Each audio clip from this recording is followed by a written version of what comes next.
Welcome, friends. My name is Teresa Burnett Cole, and I'm here today to talk to you a little bit about the anti-racism work that the General Council, executive, and other bodies in the church are working on. Commissioners to the General Council 43 and others will remember the final session of the last General Council, in which racialized members went to the microphones to share their stories of racism within the United Church of Canada. What was clear from that session 2 years ago is that racism is a major issue in our church and in the world. This is ongoing work that all levels of the United Church will continue to have to be engaged in for a long time. The first thing we did was we assessed our racial justice efforts. This racial justice work is not new in 2020. Rather, aspects of the anti-racism work have been going on since the 1960s. One example is the current manifestation of the racial justice education sessions for ministry personnel. The education sessions have recently been expanded, and new components have been created and added. Second, we've updated our harassment policy. Following years of consultation with direct involvement from racialized staff and advisors, revisions to the church's harassment policy were finalized and approved by the General Council Executive in August. The new revised policy is now in effect, and information and training are being made available to help everyone become familiar with the scope and the requirements of the revised policy.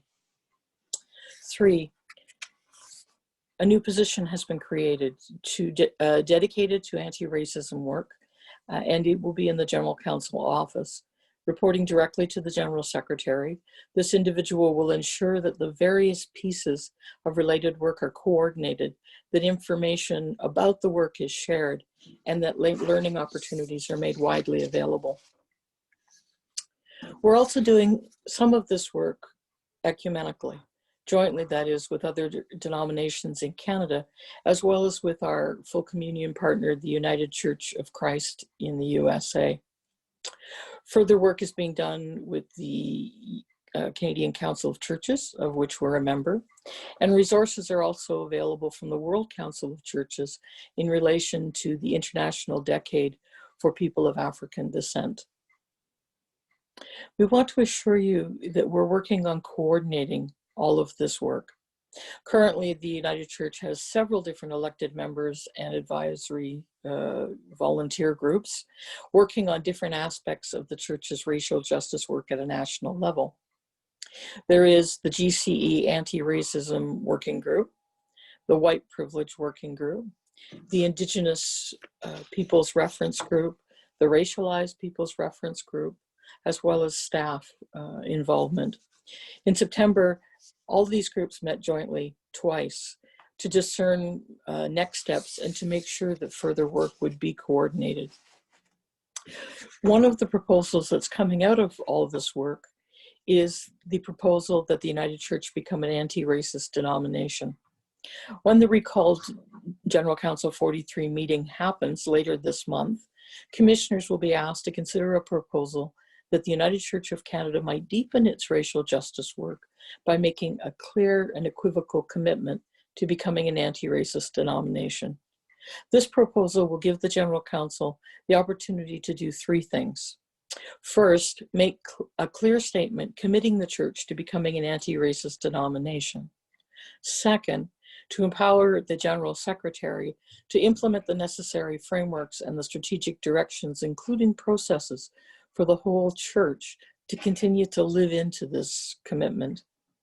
And finally, request that the General Secretary offer annual updates to the General Council on the progress of the church's anti-racism commitments and offer updated proposals as needed.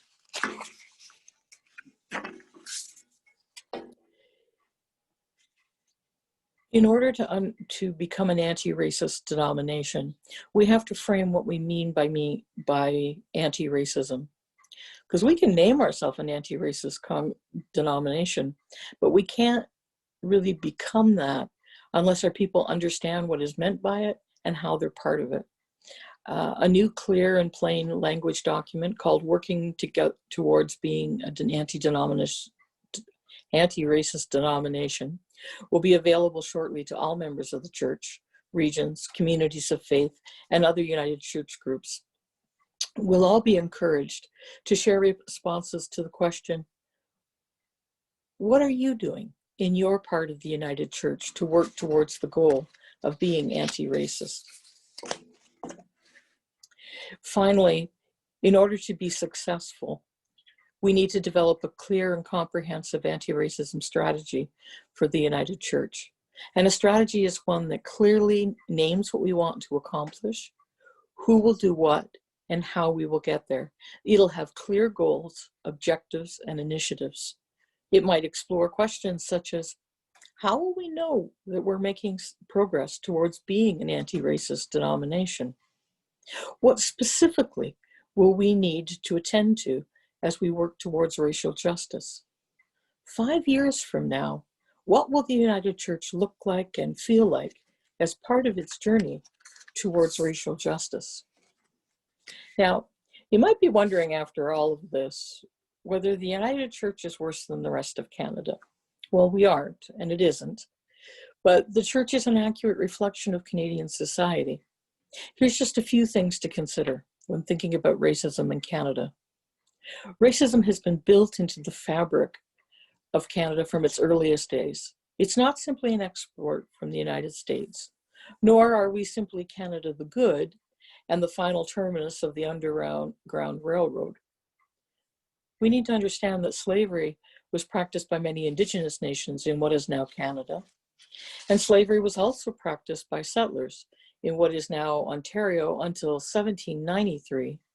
But it actually didn't become illegal throughout the Commonwealth, and that includes the rest of the colonies that became Canada until 1834. Before then, slave owners who came to Canada with their slaves were welcome.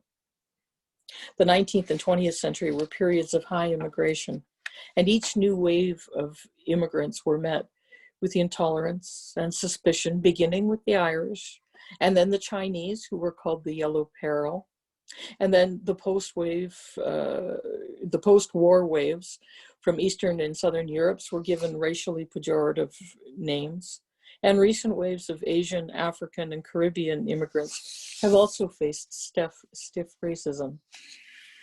Think of the I'll No More movement and the deaths of Dudley George and Ipperwash, the deaths of numerous Indigenous youth in Thunder Bay, the missing and murdered Indigenous women and girls, or the murder of Colton Boucher in the West.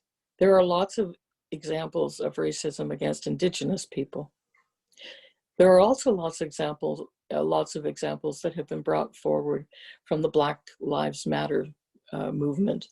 Think about the prominent death in 2015 of Andrew Loku in Toronto, the shackling of 6-year-old kindergartner Simone by the Peel Regional Police in response to a call from her school. Or think about the death of Abderrahmane Abdi in Ottawa in 2017, or George Floyd in the States, or even the racist situation that happened in Russell not long ago. There's lots happening in our country. We're going to invite you into a breakout group, and we're going to give you a half an hour. And I'm going to pose a couple of questions that you might want to consider in your small group. First, what is the earliest experience you had of experiencing racial difference?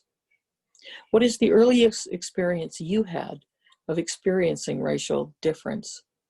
And second, where do you see racism in your community or congregation, or even within yourself? Where do you see racism in your community or congregation or within yourself? Have a good discussion.